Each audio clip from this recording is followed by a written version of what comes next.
How did you handle your daughter going off to college? Oh, I cried like a baby. I did. Governor Gretchen Whitmer confesses she was just like any other parent trying to get her arms around her oldest daughter leaving the nest for the first time. But little did the governor know last January that she was about to confront an avalanche of more threatening controversies, more than any other governor in state history. She had to confront COVID-19 out of nowhere.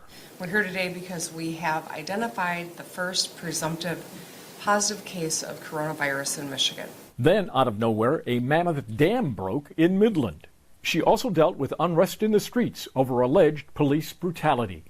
Her COVID dispute with President Donald Trump turned her into a household name, and she soaked up a ton of national TV exposure as a result, more than any other Michigan governor in history. That exposure also resulted in her being the first Michigan governor to give a response to a president's State of the Union address. We cannot forget that despite the dishonesty and division of the last few years, and that we heard tonight from the President of the United States, together we have boundless potential. Then she gave another national speech for the Democratic National Convention. We listened to medical experts. And later on, she was on Joe Biden's shortlist for vice president. Meanwhile, back on the home front, she saw her oldest daughter fly the nest for college. She welcomed another dog to the first family. Doug joined Kevin. And there was that alleged kidnapping plot that included an alleged death threat. An incredible year for Michigan's governor. So, Governor, I was watching your eyes as you were watching. What were you thinking? I mean, honestly, Jim, that was quite a year. But the governor quickly reflects it was a worse year for others. As hard as this year has been for me and my family, it pales in comparison to the burden that some have had to navigate. And so that is humbling. The reason the governor gobbled up so much national media exposure was due to her back and forth with President Donald Trump. He called her that woman from Michigan. And now she's a household name. I don't think it went to my head. I'm just a lot less nervous in front of the press. I used to be, a little more nervous. About what? About, what I was going to say or focusing on the right thing as I'm looking at the camera, just silly things like that. The governor had over 60 national TV appearances. Let's just say that she's not nervous anymore. But she was nervous when the state police told her about the alleged kidnapping plot from these alleged conspirators. This was a challenge she never anticipated for her family. Raising teenagers in the midst of COVID-19 is hard, full stop. But then you add being the governor and dealing with death threats and then this nationally recognized plot that spanned, multiple states. I mean, it was important to talk to my kids and to be very, very honest with them about what's happening so that they weren't afraid. In part 2 of our series, the speculation about Joe Biden picking Gretchen Whitmer as her running mate. I am puzzled by your inability or reluctance to answer that question. If he called and offered it, would you have taken it? She will answer the question. Here for you in Lansing, Tim Skubick, 6 News. To be my partner and be my running mate, I would have said yes. I'm glad you got some comfortable shoes. You got to keep up with me. Capitol correspondents in this town spent 6 months chasing the governor around on whether she wanted to be the vice presidential running mate of Joe Biden. And every time she sat down since last January and was asked about it, she never said yes. You said last September, I do not want to be vice president. That still holds. Correct.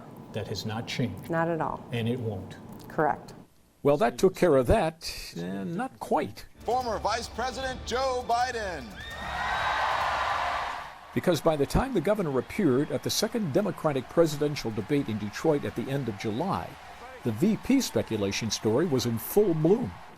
And when Joe Biden nailed down the nomination, reporters wanted to know, Governor, if you got the phone call from Mr. Biden, would you take the VP nomination?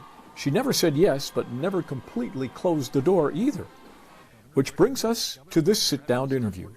The governor was vetted for the second spot on the ticket, as Mr. Biden confirmed that she indeed was on his short list for vice president. Of course, the nod went to somebody else, but the nagging question still remained, unanswered.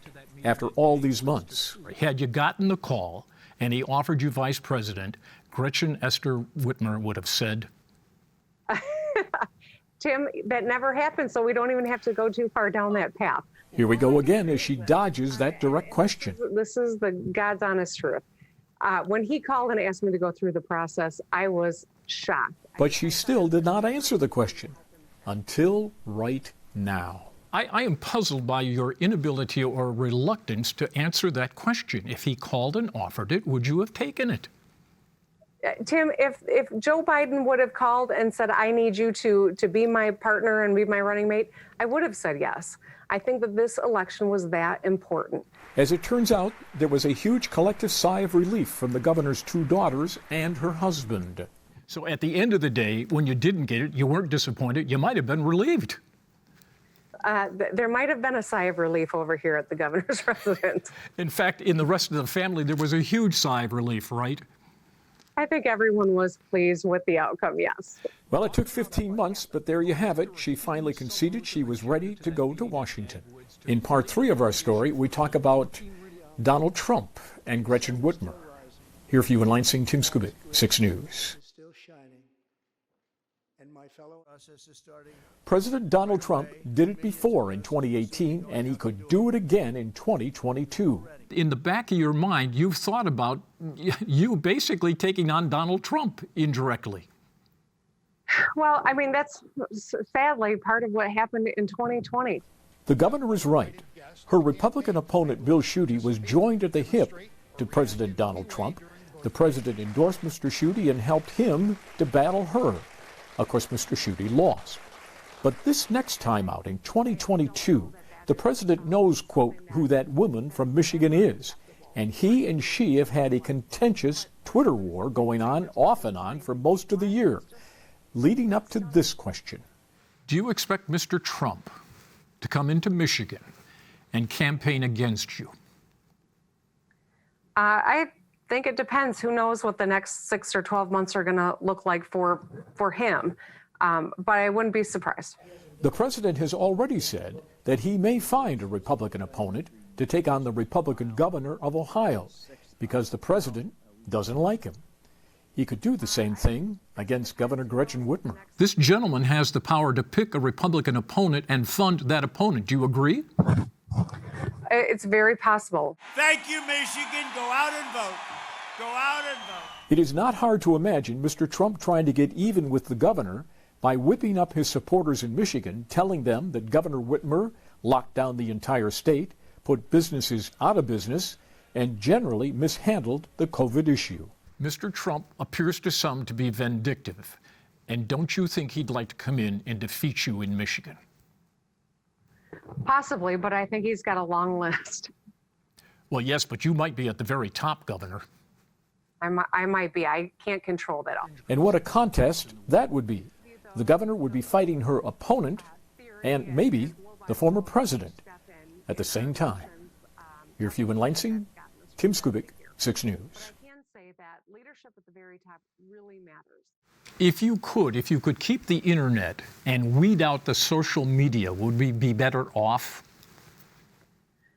I mean, I think that there's a very strong argument to be made that we would be. Governor Gretchen Whitmer concedes that social media does have its pluses. However, she adds, but there's a lot of contrived, devious things that happen around social media.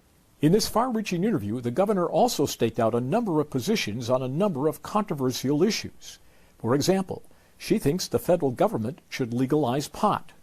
She does not favor the death penalty for anybody who kills a police officer. The electors have unanimously cast 16 votes for Joseph R. Biden. She is also open to changing the Electoral College, and lawmakers will love this one, a true or false question. I think the lame duck session should be banned, true or false. True. The governor says she's also willing to restore the state's movie tax credit, which she supported in the past, and this will be controversial. There's an upstart auto company, Tesla, wanting to sell cars in Michigan directly to consumers without a dealership. The auto dealers will fight it tooth and nail, and they won't be happy to hear this because they could have a fight on their hands with the governor. I do think that maybe there's an opportunity for us to pull stakeholders together and put together a solution that makes sense for Michigan. Whoa, they just want to hiccup over at the Auto Dealers Association. I mean, you know what? No one should curtail and write off time for conversation, and I think that's always appropriate. The governor also opposes term limits for the Michigan House and the Senate. And watch the governor's expression when asked this question. All right, true or false, the Green Deal goes a little too far. Come on. I'm not sure how to answer that one. Oh, yes, you do. The answer is yes, isn't it? Well, no, I mean, there are some aspects to it that really make a lot of sense. But certainly nothing's perfect. And finally, watch the governor punt on this one. True or false? I think Jim Harbaugh should be canned. I'm staying in my lane on that one.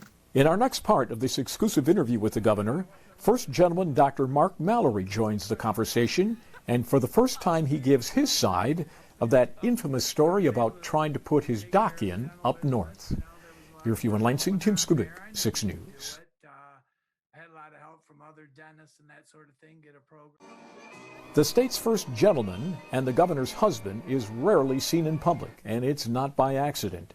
Dr. Mark Mallory wants no part of the political spotlight. So while his wife soaks up all the media coverage, he's more than content to stay in his dental office and stay out of all of this stuff, including all of the challenges his wife had during this year. I stay out of even more. I don't want anything to do with it.